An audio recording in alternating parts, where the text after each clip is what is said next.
Okay, we'd like to turn to the book of Luke, chapter 18. Book of Luke, chapter 18. We'll begin reading with verse 35 and read down through verse 10 of chapter 19. And it came to pass that as he, Jesus, was come nigh unto Jericho, a certain blind man sat by the wayside begging. And hearing the multitude pass by, he asked what it meant. And they told him that Jesus of Nazareth passeth by. And he cried, saying, Jesus, thou son of David, have mercy on me. And they that went before, that is, in front of Jesus, rebuked him, that he should hold his peace. But he cried so much the more, Thou son of David, have mercy on me. And Jesus stood and commanded him to be brought unto him. And when he, the blind man, was come near, he asked him, saying, What wilt thou that I shall do unto thee? He said, Lord, that I may receive my sight. And Jesus said unto him, Receive thy sight, thy faith hath saved thee. And immediately he received his sight and followed him, glorifying God. And all the people, when they saw it, gave praise unto God. And Jesus entered and passed through Jericho. Behold, there was a man named Zacchaeus, which was the chief among the publicans, and he was rich. And he sought to see Jesus, who he was, and could not for the press, because he was of little stature. And he ran in front of the multitude, and climbed up into a sycamore tree to see him, for he was to pass that way. And when Jesus came to the place, he looked up, saw him, and said unto him, Zacchaeus, make haste, and come down. For today I must abide at thy house. And he made haste, and came down, and received him joyfully. And when they saw it, they all murmured, saying, that he was gone to be guest with a man that is a sinner. And Zacchaeus stood and said unto the Lord, Behold, Lord, the half of my goods I give to the poor. And if I have taken anything from any man by false accusation, I restore him fourfold. And Jesus said unto him, This day is salvation come to this house, forasmuch as he also is a son of Abraham. For the Son of Man is come to seek and to save that which was lost. What we read here is Luke's account of two events. The healing of a blind beggar, also recorded in Matthew and Mark. And then you have the saving of a rich tax collector, recorded only by Luke. Socially, these two men, the blind man and the tax collector, are polar extremes. The common denominator in these two events is Jesus. That's the common denominator. What we learn from our text is that God's saving grace reaches all kinds of people. What we read here in our text tells us that regardless of status or position, Jesus is what is needed. What we see in our text is a revelation of God's remedy for sinful man, regardless of his status regardless of his position.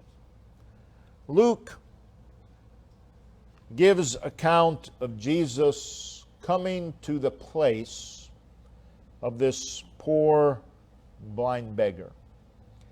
And he gives account of Jesus coming to the place of a rich tax collector.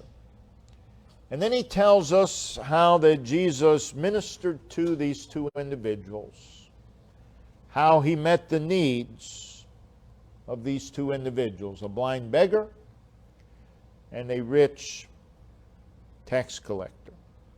So, whether a poverty-stricken blind beggar or a rich tax collector, Jesus is what made the difference. So I want to speak this morning on Jesus, the Savior of the oppressed and the oppressor. Jesus, the Savior of the oppressed and the oppressor. So these two events involve two men, Bartimaeus and Zacchaeus. And they are biblical illustrations of sovereign salvation. And though most view this as the stories of Bartimaeus and Zacchaeus, and they are, more importantly, they are accounts about Jesus Christ. They are accounts about Jesus Christ being an able Savior. What we read in these two events is Christ, by His glorious grace and mercy, is able to change hearts and to save lives regardless of who the sinner is. What we have here is a living illustration of Hebrews 7:25. He is able to save to the uttermost. And that's illustrated in this account. The sufficiency of Christ is illustrated. The stooping love of Christ is illustrated. So let's look first at the setting. Back in Luke chapter 9, in verse 22, while Jesus was on the coast of Caesarea Philippi, he began to show the apostles that the Son of Man must suffer many things and be rejected of the elders and chief priests and scribes and be slain and raised the third day. He now begins to reveal to the apostles his intent on going to the cross, to lay down his life for his people. They did not understand, but he is beginning to show them. And then in Luke 9, verse 51, and it came to pass, when the time was come that he should be received up, speaking of the cross, he steadfastly set his face to go to Jerusalem. From that point on, in the Gospel of Luke, Jesus is headed to Jerusalem to lay down his life for his people. Now, on his way to lay down his life, and along the way, he teaches and he performs many miracles. And Luke, more than any other gospel writer, records this journey. And what we read in our text is a part of It's the very latter part of that journey. The purpose of the journey is seen at its very beginning. Notice again in Luke chapter 9. You can read it between verses 52 and 66, but to save time, just notice verse 56.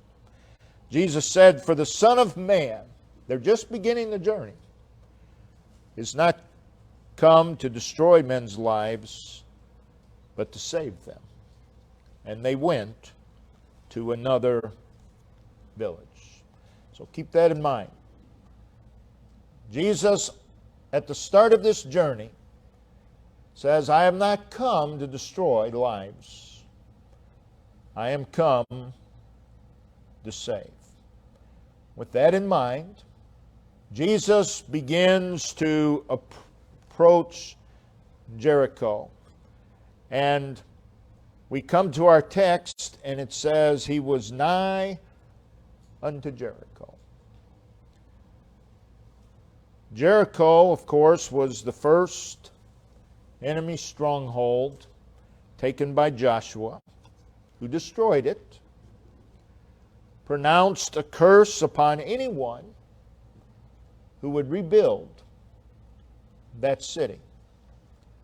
About 500 years later, it was rebuilt in the days of Ahab. 1 Kings 16, verse 34. It was rebuilt about 1 mile north of the original site. Jesus is now on the outskirts of that wicked and cursed city.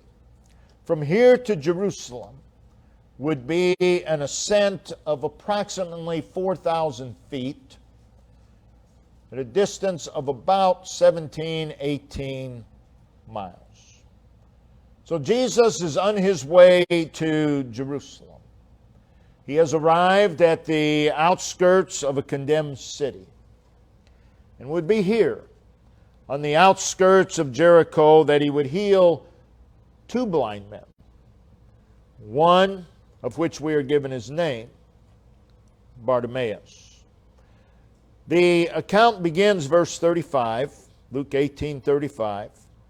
"A certain blind man sat by the wayside begging." He is the reason that Jesus is there that day. The blind man didn't know it. No one else knew it. But Jesus did. And he is the reason that Jesus is there. Again, the account begins, "A certain blind man sat by the wayside begging."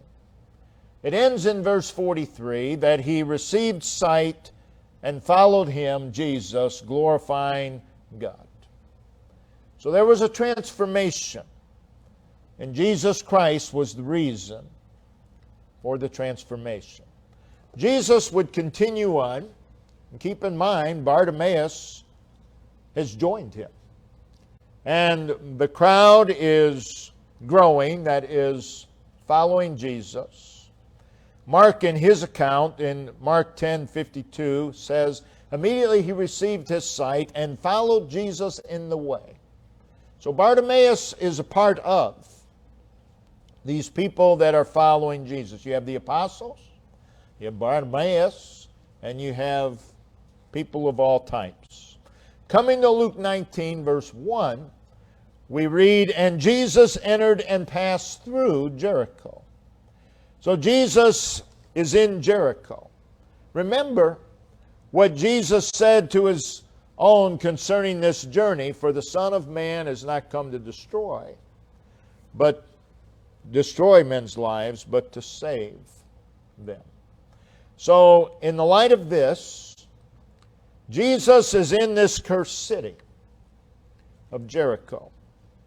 And it would be while he's passing through Jericho that he would save a man by the name of Zacchaeus. Another transformation. And notice where these transformations begin. Verse 35, we read concerning Jesus, he was come.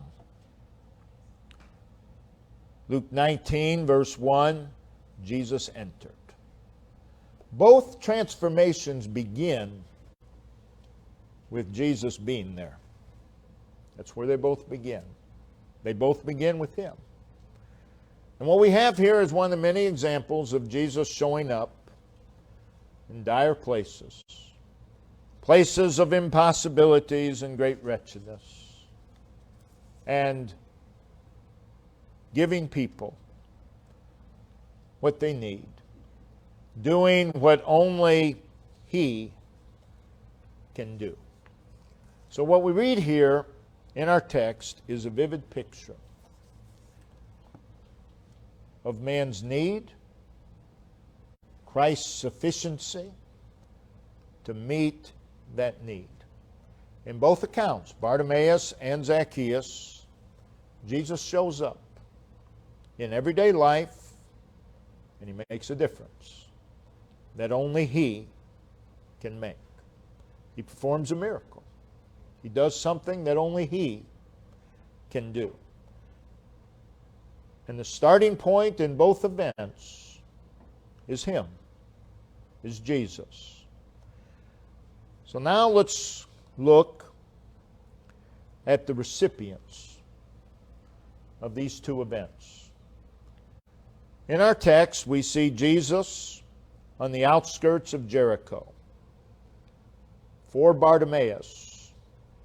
And then we see him passing through Jericho for Zacchaeus.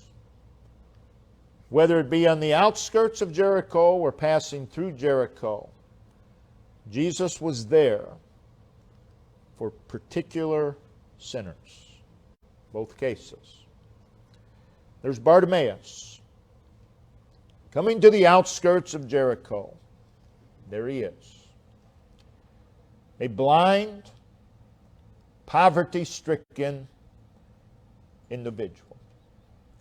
And I am sure that there were individuals who would take advantage of Bartimaeus.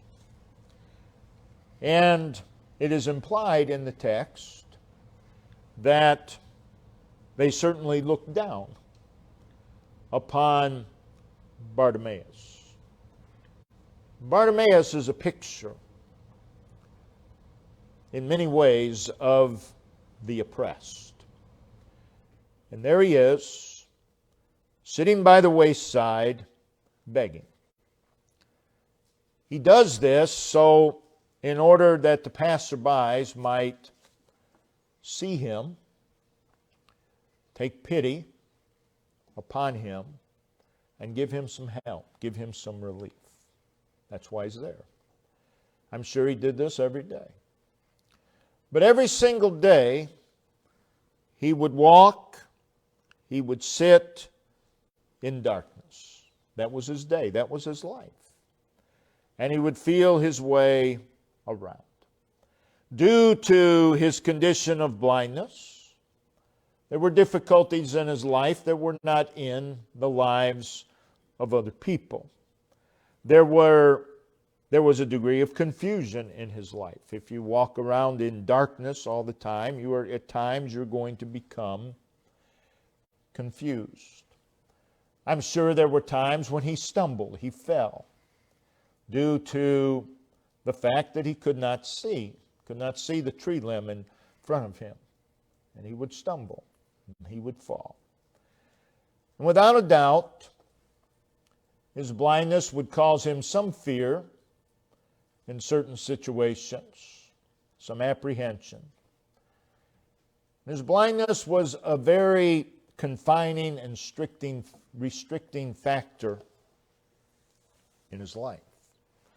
He did not have the same opportunities as others had. His blindness greatly impaired his life. And again, as we've already said, due to his blindness, I am sure there were those who took advantage of Bartimaeus. Why are we sure of that? Human nature. Human nature. You can be pretty certain. There were those who took advantage of them. So there he is. His life is marked by blindness. His life is marked by destitution. He has a routine, but really his life is one of just a gloomy routine. Didn't really have much to look forward to. And there he sits by the side of the road, depending upon that which will really not fix his problem at all, but only enable him to live another day and start the process all over again. And there he is, living off the spare change of passerbys. I look at Bartimaeus and I see someone who is in survival mode. That's all they're doing. They're surviving. They're getting by. Describes the life of most. Just surviving. Just getting by. Why? So they can start the process all over again tomorrow. It's pretty pitiful. So here's a man who has adopted a lifestyle to help him endure what he could not fix. And once again, descriptive of many a life. He is blind, he is poor, sitting in darkness begging. You see a man who is trapped in his life. Trapped in his life. There is Zacchaeus. Verse 2 of Luke 19, there was a man named Zacchaeus. And we are told that he was the chief among the publicans, among the tax collectors. And he was rich. So he is a tax collector. He's an extortioner. He's a collaborator. He's a thief who has abused and harmed people, stealing from them, impoverishing them. He's rich. But he's rich by manipulation and dishonesty. You see, the publicans were Jews who collected taxes from the Jews on behalf of an enemy power, the Roman government. So they were basically Jewish employees of the enemy. Jewish employees of the Roman government. And here's how the system worked. They would enter into a contract with their local Roman government.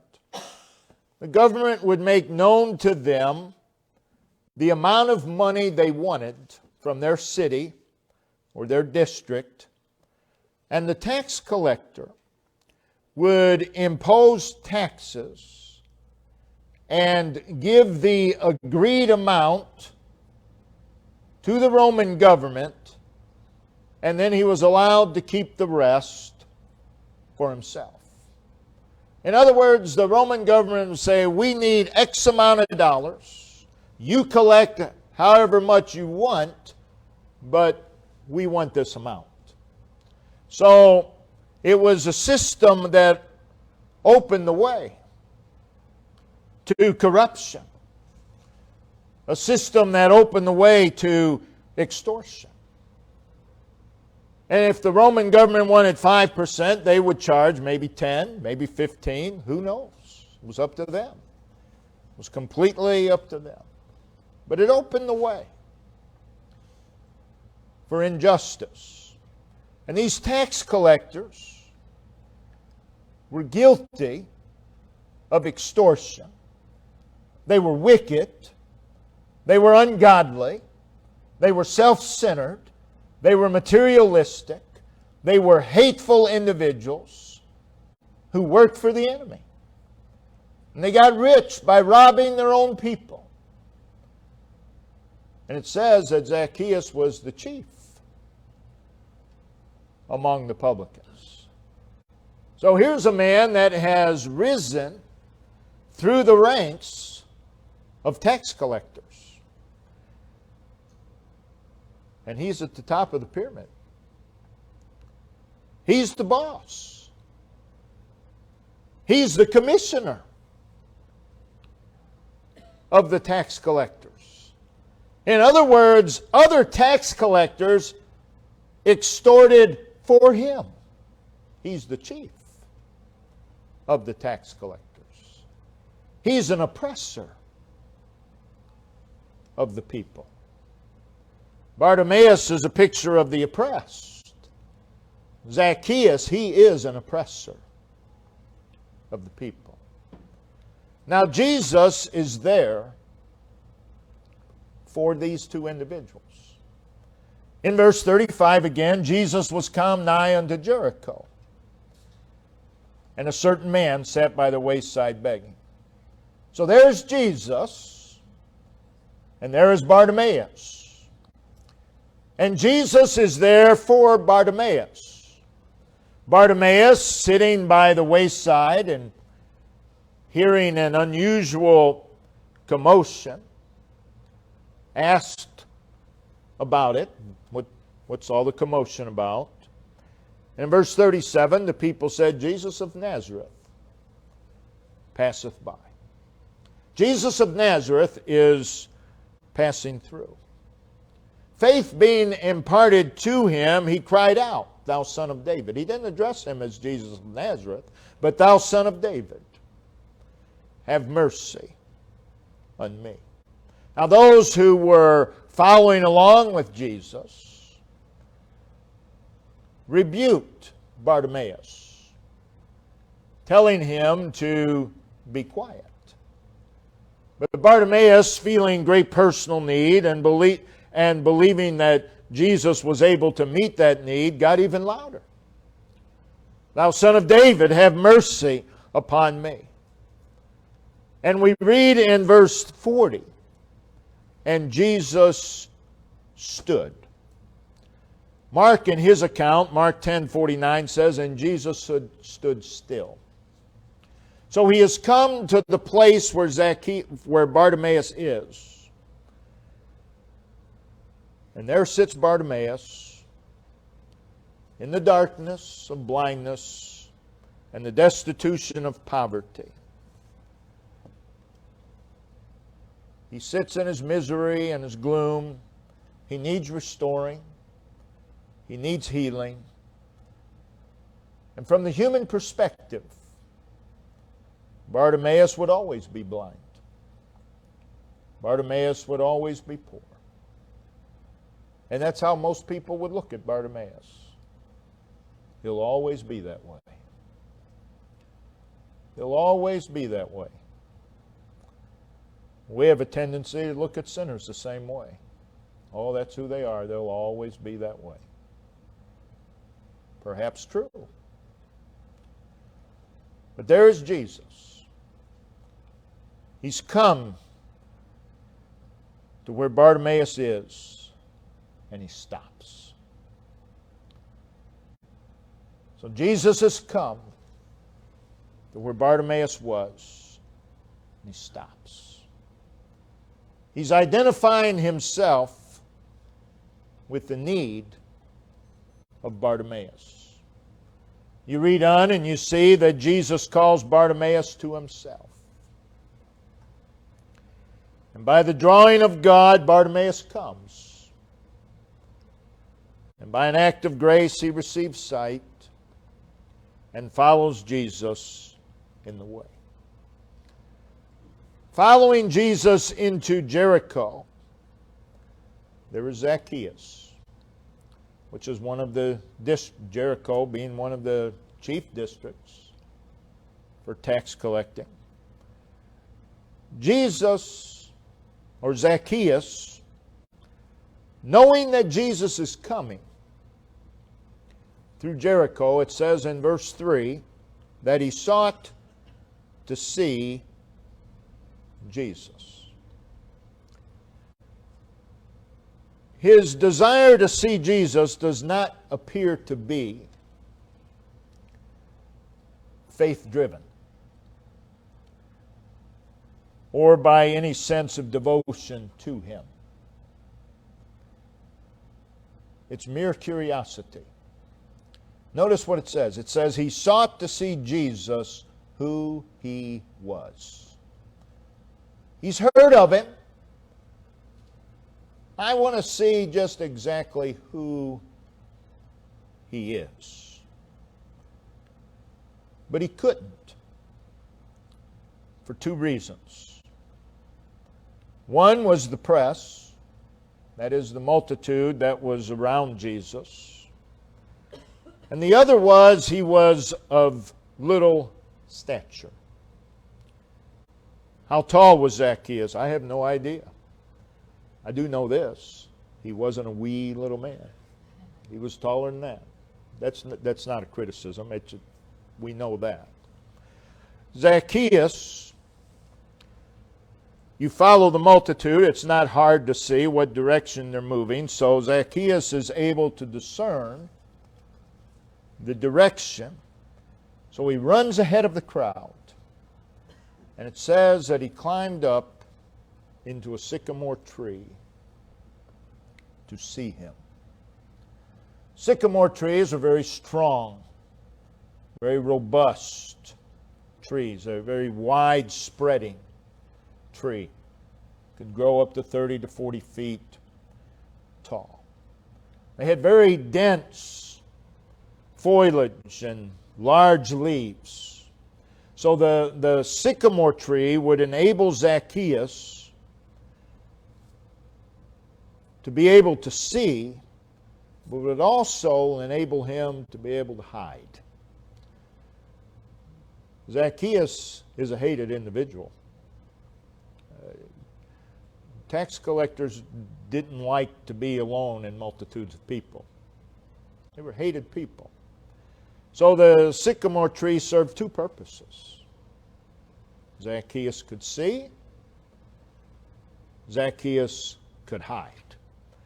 His thought process, perhaps, is, I will see Jesus, who He is, and I will allow the crowd to pass, and once they're past, I will come down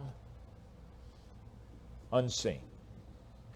So there's Zacchaeus, a wicked, ungodly, self-centered, materialistic, hateful traitor, a manipulator, a thief, all alone in a sycamore tree, and I picture him peeking from behind the leaves.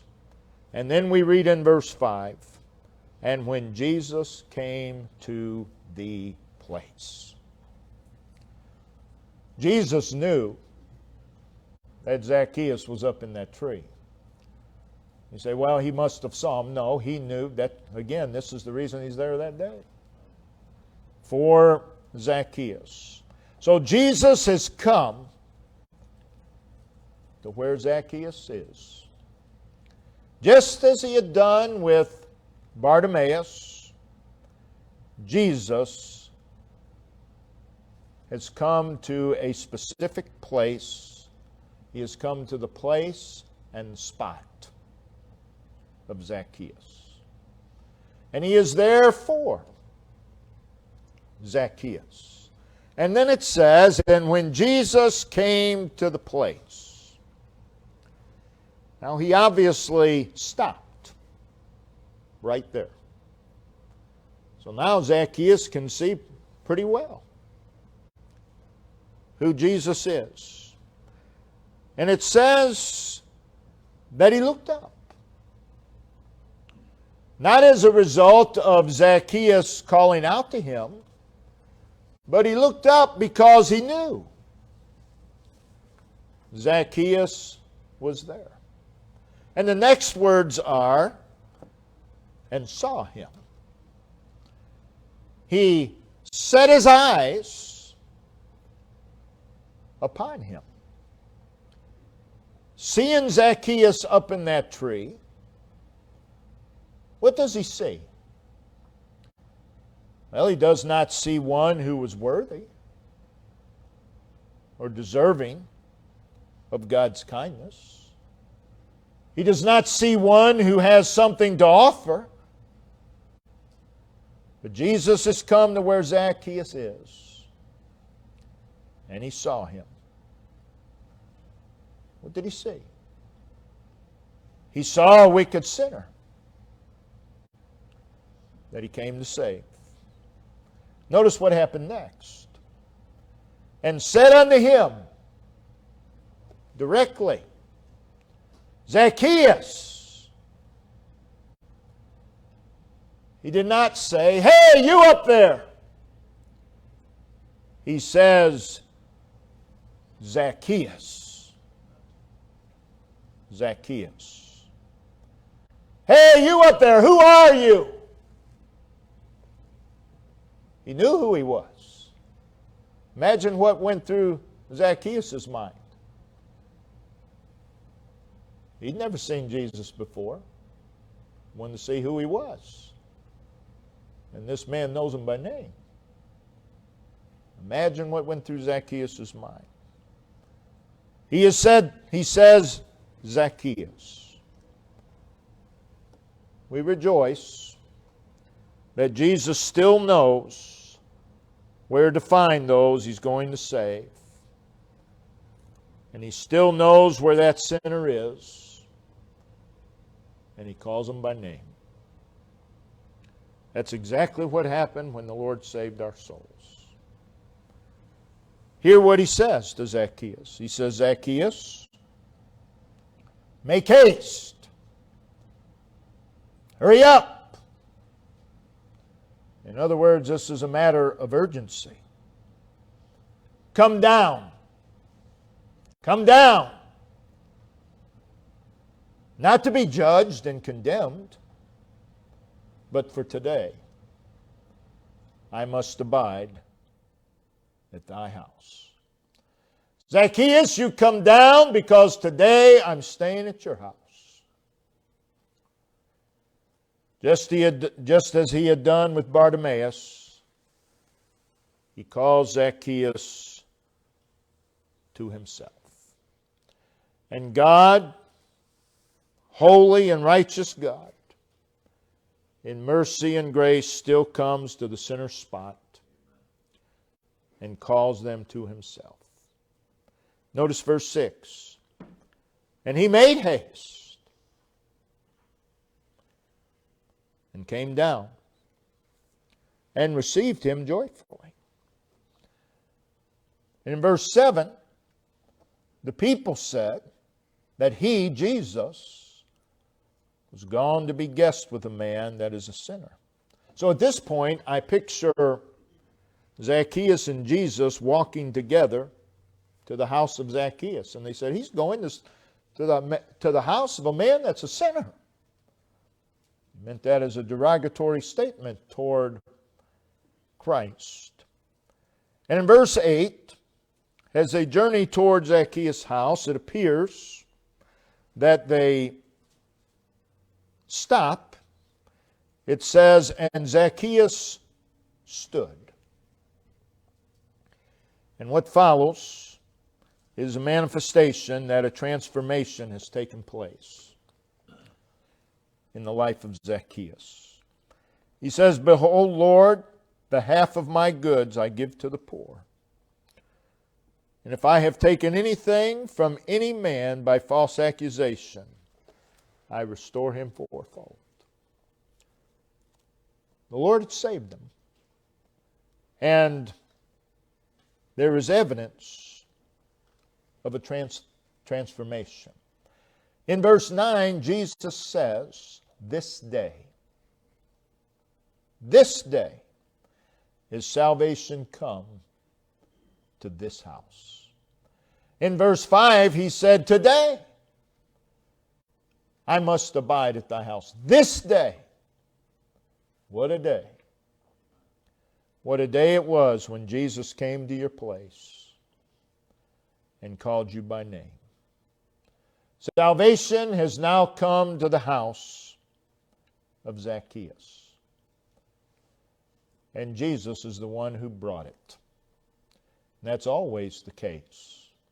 If there is salvation, wherever and whenever salvation comes, Jesus is the one that brings it. Every single time. So in our text, we see Jesus on the outskirts of Jericho, bringing sight to a blind man, transforming his life. Later, we see Jesus in Jericho, bringing salvation to a wicked tax collector, transforming his life. In both cases, it is Jesus who is the giver of life, who is the miracle worker, who is the provider of needs. It is Him, both cases. And that's still so today. Coming into the lives of sinners and bringing peace and joy and victory.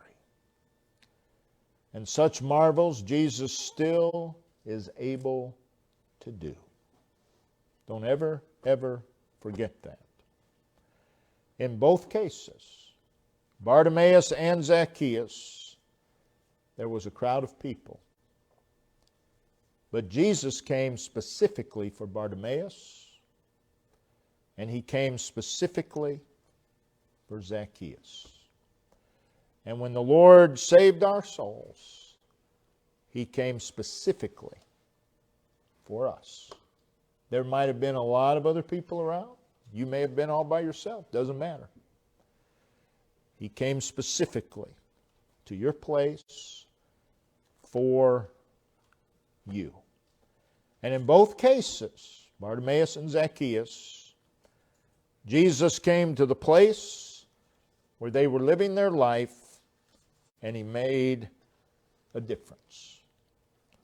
Both Bartimaeus and Zacchaeus experienced the person of Jesus Christ, and in both cases it had a huge impact upon them personally. Bartimaeus can now see, and Zacchaeus has turned into an honest man. He wants to restore what he has unjustly taken. Remember that day when Jesus came to your place. What a day it was. Don't ever get beyond that day when Jesus came to your place and saved your soul. And we ought to long for Jesus to continue to come where we are and change our hearts and our minds and our lives.